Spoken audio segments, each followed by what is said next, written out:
Hi, my name is Brian, and I'm the High Pop Professor.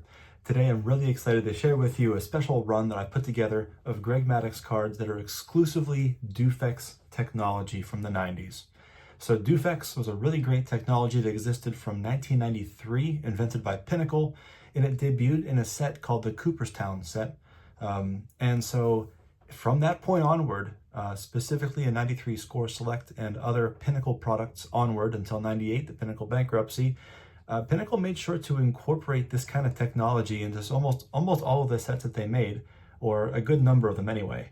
Some of them had Dufex inserts, some of them had Dufex parallels, some had Dufex parallel inserts, and so we'll talk about all of those and more. And what I've managed to do is I think, and unless I'm mistaken, and I might be mistaken by the way, I think I've managed to collect every single Greg Maddux Dufex card ever made. At least from the 90s, and or of him depicted as a brave. So when Pinnacle went bankrupt in 98, Dufex technology effectively stopped. This technology, for all intents and purposes, became extinct with a few rare exceptions. It should be noted that in 2000, Topps of all companies, Topps Finest, created an insert set called Dreamcast, which was basically just in 2000 Finest, they were showing that, yeah, they can make Dufex if they want to, and they promptly stopped and never made it again. So it's just kind of like a neener, like, yeah, we can do it, but we don't care, type thing, which is, and Maddux happens to not be included in that set. But at some point, I've got to get myself a Dreamcast card of at least someone to have one of those cards. And back in 2005, they resuscitated some of these Pinnacle, with the Epics cards, and they sort of did a throwback with Donruss, and was they had revived some of this Dufex technology for then. But at that time, Maddux was no longer wearing a Braves uniform, was back in the Cubs uniform, and that's a little bit beyond the scope and the purview of my PC. So in this video today, I'm going to go through and again, maybe I missed some. Please let me know if I have any gaps or if I'm missing something. But I think I have every one of Greg Maddux's Dufex releases from the 90s. And we're going to run through them together in alphabetical order. And so I'm going to turn the camera around and let's go ahead and get started. All right. So here we are. We're going to go ahead and begin. And, usually I would begin in not alphabetical order, but I begin in chronological order. But I'm a little bit afraid of getting going and forgetting to mention this one in the background. So this is a card, a jumbo card from 97 Zenith. And so what they did was they sold these cards in 8x10 packs. They included one large card, 8x10 card, and a smaller pack of cards within that. And along with these huge 8x10, they also included as an insert a Dufex parallel that you could get. And so I want to start things off with the largest Dufex card I have in my collection. This massive 8x10 Dufex goodness, right here out of the gate. And so while I had this one in front for this video, we're going to go ahead and remove it, keep it to the side here, and we'll let this Dufex sort of speak from the background here. And like I mentioned, we're going to go sort of in chronological order, and we'll start with 93. And so 93, the first set that the Dufex appeared in was the Cooperstown set. However, Maddux was not in that set, interestingly enough. The first one he appeared in was Select. And so 93 Select, we have two Dufex entrants. We have our first one here, Select Stars. Love the green design for the Select Stars. They also did have a subset that was for rookies or young stars that was sort of a reddish color along the border on the bottom and the side. And it's sort of a subtle, it's sort of a speckled background. And the brushed Dufex etched foil that you sort of see along the bottom green side is really the first time that we ever see this Dufex prominently featured as an insert set. Now, I mentioned before the Cooperstown set, it did have a parallel that was a circular, it sort of had concentric circles in its Dufex pattern. Still tough to get to this day. It's really tough to find those. But there's another card, at least from this. Let me put these back here. There we are, front and center. Greg Maddux's first ever Dufex card, but also from the same set. We had a set that was just for pitchers, Select Aces. And again, you can really sort of see there's a bit of a shimmer, a bit of a shine. It's not simply etched foil. This Dufex design it hits different. It's a bit more, it has a bit more depth, a bit deeper, and it has almost a sense of movement to it in some respects. And so, of course, the ace of the diamond, of the baseball diamond, well, Greg Maddux, this was and some of these insert sets are interesting because just because there's a Dufex insert set doesn't mean that Greg Maddux is in there. In fact, some of them are like Pinnacle Slugfest, where they're only for sluggers. And so, Maddux isn't going to have a card like that. But hey, for aces, you'll have Clemens in here and Mike Mussina and a few others that are exclusive to pitchers. And so 93, again, he was still depicted as a Cub for those. And then we move along to 94, where we started to sort of really hit these in earnest. And so this is the first time that Pinnacle had a full parallel set, a full Dufex parallel for their 94 Pinnacle release. And this was the Museum Collection. Museum Collection cards weren't that hard to get. They were only 1 in 3 or 1 in 4 packs. So they weren't too tough, but there was a pretty large set too. And so the true odds of getting these, now this is a darker card, it's harder to see that, but the Museum Collection cards did have a stamp on the back that would say Museum Collection to let you know when you got one. And in fact, I'm putting together a run of these 94 Pinnacle Museum Collections cards that I will showcase in a future video. And believe it or not, I did something very un-high pop professor-like the other day. I found, so I do have like 3 copies of this card, by the way. I have another one that sits with my Dufex run, which is what I'm showcasing now. One of these sits with my 94 Pinnacle Museum Collection run. And the third copy I just received the other day in the mail, and this is actually in a PSA Gem Mint 10. And I got a really good deal on it. And so, yeah. And despite it being a 10, this is in fact an older 10. I believe if this card were cracked and resubmitted, it would not get a 10 because it's got some definite edge wear. If we can focus, zoom in, here we are. Definite edge wear on that left edge on the back, but that's okay. And in fact, I might do a video talking about the defense of purchasing PSA 10s. Maybe play some devil's advocate with that upcoming video. So let's go ahead and put this one over here. All right, and moving on, in 94, we had this one. This was a set called the Naturals, and look at this beautiful wavy gold Dufex background. Something interesting about Dufex, the condition of Dufex cards, they are condition sensitive, but in a different way than a lot of other cards we think of being as condition sensitive. One of the issues that comes up with this is, less so, you tend to see it with the chromium cards and the refractor cards, but something else about these Dufex cards is that they also can have hulking. They can hulk out, they can green over time, and I will show an example or two of some of those that will happen with these cards, less so than the refractors and some of these. The Naturals, this was a separate set that was put out, and so this is sort of it's a really cool looking card, but it's very inexpensive. You can get this for $1. Yeah, not a big card, but certainly a beautiful one. So I'm going to put that there. The other thing that can happen, I'll take a break from the regularly scheduled Greg Maddux Dufex run to show one of the other issues that happens here. This is a Manny Ramirez. This is also from 94. And this is 94 Select. This is a rookie surge insert. A beautiful Dufex. You see the motion of these foil waves in the background. But if you look really carefully, what can happen with these Dufex cards is you see some bubbling, and you see some of these, well, kind of wrinkles on the surface of the card. And they almost look like, sometimes they look like lightning bolts, like all throughout the card. So this card does display just a little touch of the greening, the hulking on the face. And yeah, this surface is completely shot. It's a beautiful card otherwise, Manny Ramirez. So I'm not too concerned about having it in a case or a soft sleeve.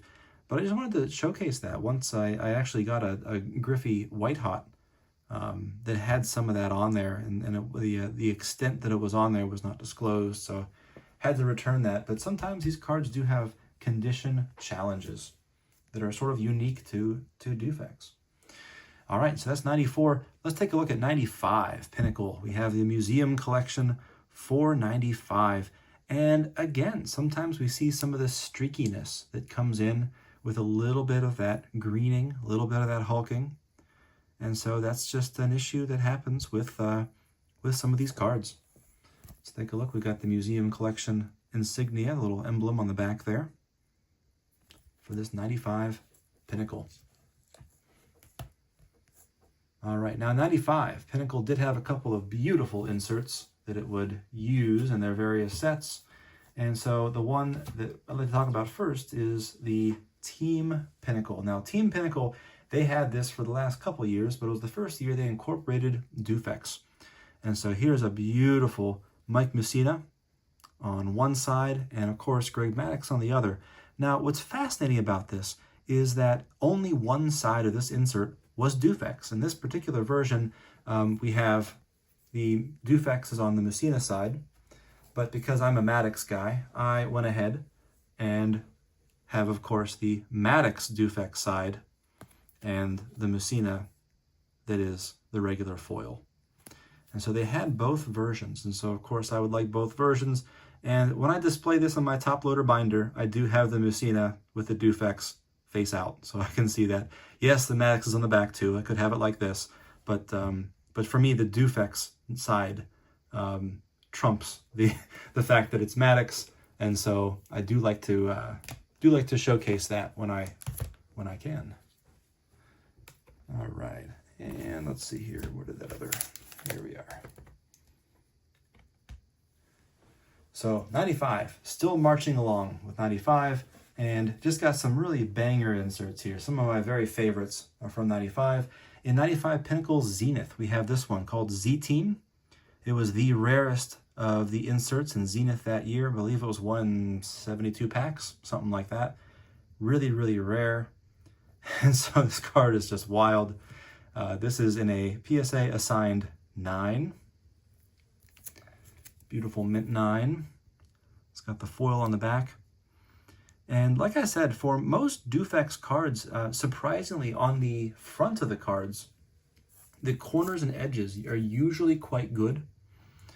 It's the back edges and back corners you really have to watch for. So if you're looking into possibly submitting some in for grading, I might suggest that you not. But if you're going to insist on that, check the back edges and the back corners particularly well, because that's where you're gonna find some strikes against you. Also, 95 Pinnacle, we had the red hot insert, and of course the Dufex variant, the parallel of the insert, the white hot. I've spoken about this insert set quite a bit. This is probably one of my favorite insert sets of all time. It is just the most beautiful, glorious set you've ever seen. And, you know, I have a problem with some of my favorite cards because I just keep acquiring them and buying them again and again. And I don't know why I need multiple copies of this, but apparently I do. I used to have 3 copies, actually. And, yeah, and now I'm down to 2. You know, I can stop whenever I want to. It's not a problem. I keep telling myself this. This is a beautiful ungraded copy. I love it. This is a Beckett Mint 9. As you can see, it's a quad 9.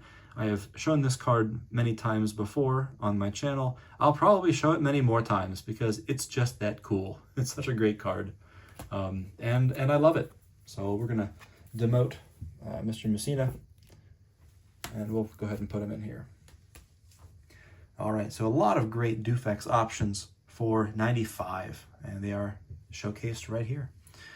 Moving on to 96, let's go ahead and take a look at what we got.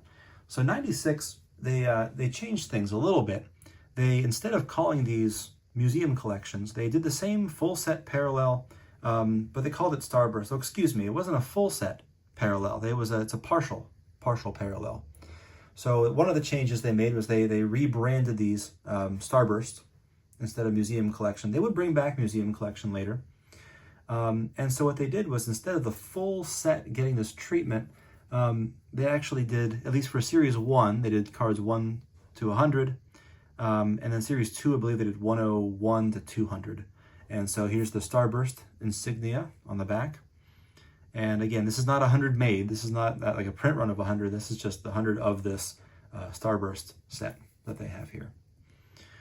And so what they did was they made this Starburst parallel that was also like museum. It wasn't too tough to get.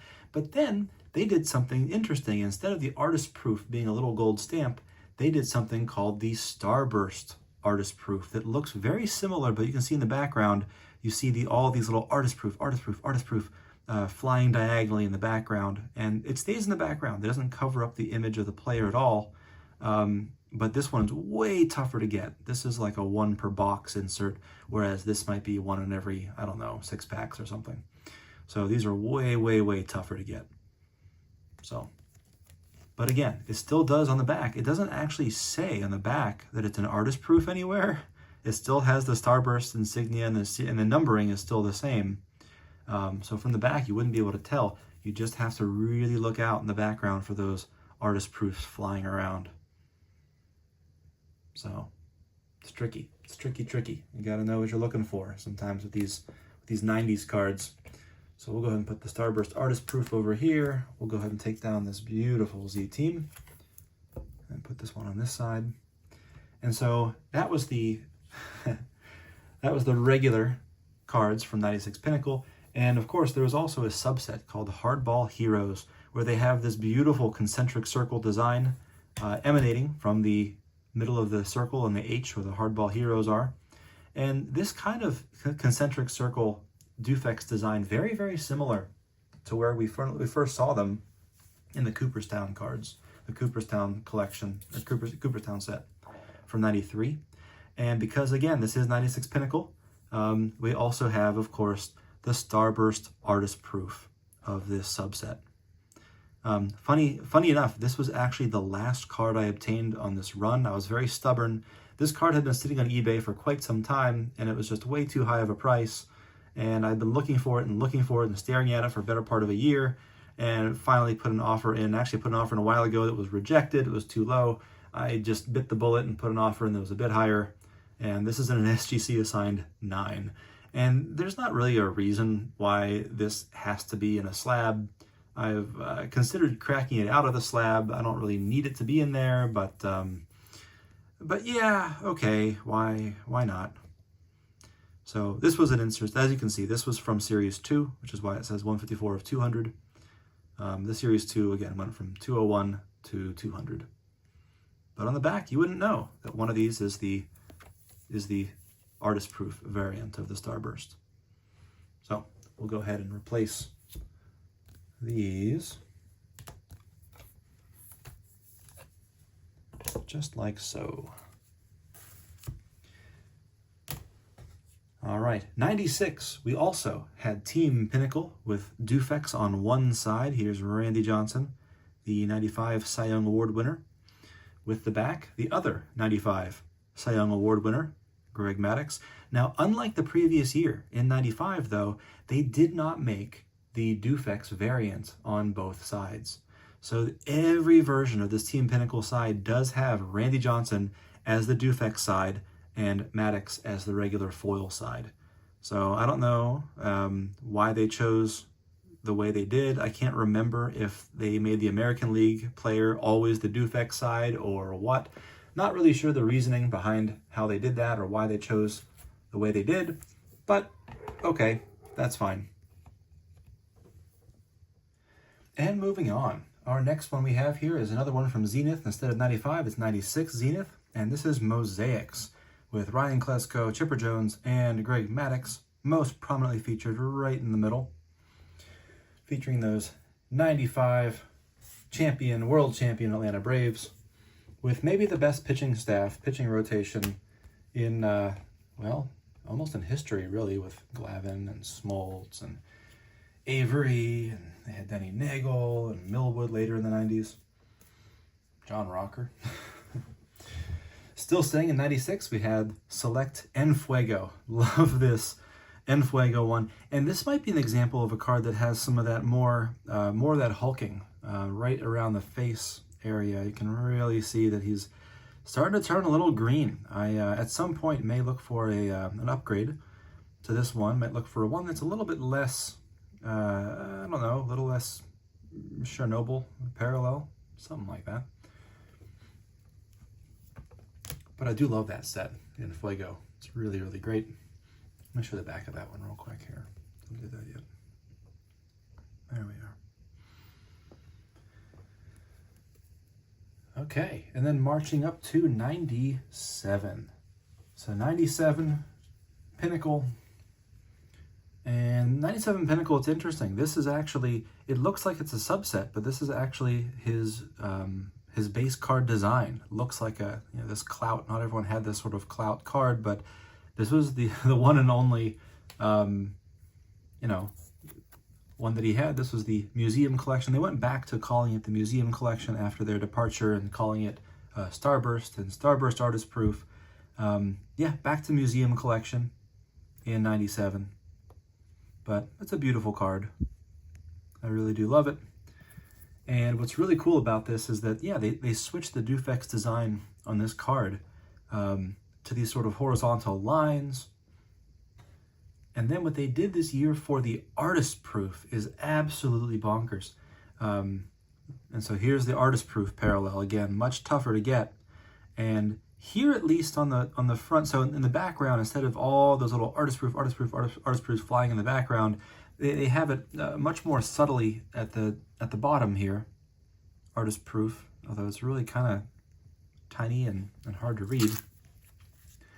And like the others, on the back here, I guess it's got $25 on it. I don't remember what I paid on this one exactly, but again, despite it being the artist proof, it still says museum collection on the back. So again, from the reverse, you would really have no way of knowing if it weren't for those little teensy weensy words, artist proof on there. And they do look different, but these are things I worry about with hobbyists that are either new to the hobby or new to this era of cards, and they're just unfamiliar with these 90s cards. It would be so easy to miss those little words artist proof just one time on the front, and looking in the back say, oh, this is a museum collection because there's the museum collection stamp. It's like, well, that's, not exactly. So got to be really careful anytime you're trying to branch out or start a new PC or getting into a new era or a new sport or a new whatever it might be of collecting. There's a lot of breadth and depth of knowledge that it's just it's tough. It's tough to keep it all straight. Okay. Now, also in 97, we had a new set that was called Pinnacle Mint that included coins with their cards. And while I don't have any coins to show you today, well, I do have some coins, but I'm not going to show them in this video because they aren't Dufex. The silver and the gold parallels from the base cards were a little different looking, and the gold specifically utilized this Dufex technology. Let's get this to focus. There we go. And so, we have this sort of radiant beam from the center emanating outward from the card. And this is, the gold emblem here. They do have the silver, they have the bronze, they have the ones with the holes cut out ready for the coin to pop right in. But this is Pinnacle Mint 97. But only the gold parallel had this Dufex on there. But Pinnacle Mint. It's funny, I just went to the Philly show last weekend and I saw a Pinnacle Mint coin from 98, and it was a gold-plated artist proof numbered out of 100. And it was a pretty crazy. Now, I already picked up my date with Destiny, so I was kind of spent after that one, but still kind of amazing. All right, and of course, to finish up 97, let's go ahead and take one more look at this Zenith Jumbo 8x10. Maybe I should try to zoom out a little bit on this, huh? So there we go. I can really see in all of its full glory, full Dufex glory. Wow. Oh man, these cards, this technology, just awesome. That's fantastic. All right, let's get back to it. Here we go. All right. And let's see here. All right. So we are going to move on 98 in just a second, but there's two we can't forget about though. So Pinnacle, for whatever reason, they had another issue later that season for New Pinnacle. And so New Pinnacle, we had the base card, but here is the Museum Collection. And I do believe they call it the Museum Collection again. They changed the look of it. Yeah, it's just a very subtle on the back here, Museum Collection.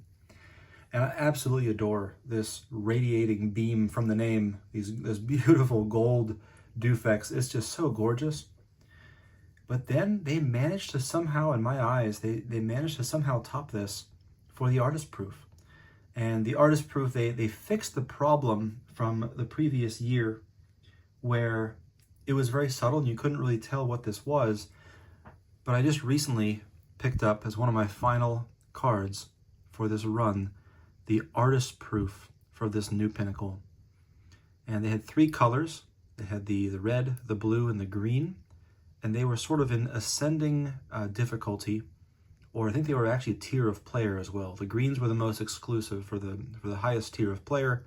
And I think they may have also been the hardest ones to pull, but I can't decide if they were actually different pull rates for the colors, or if maybe there were just fewer players that had the green tier, and so you ended up finding fewer of them. I think that might be the case. But anyway, they got a brand new artist proof logo that they started sort of mid-97, and so it's at least very clearly labeled now on the front. And on the backs, they no longer included the Museum Collection insignia on the bottom. They just don't have one. I think they should have put an artist proof thing on the back there as well, but they didn't.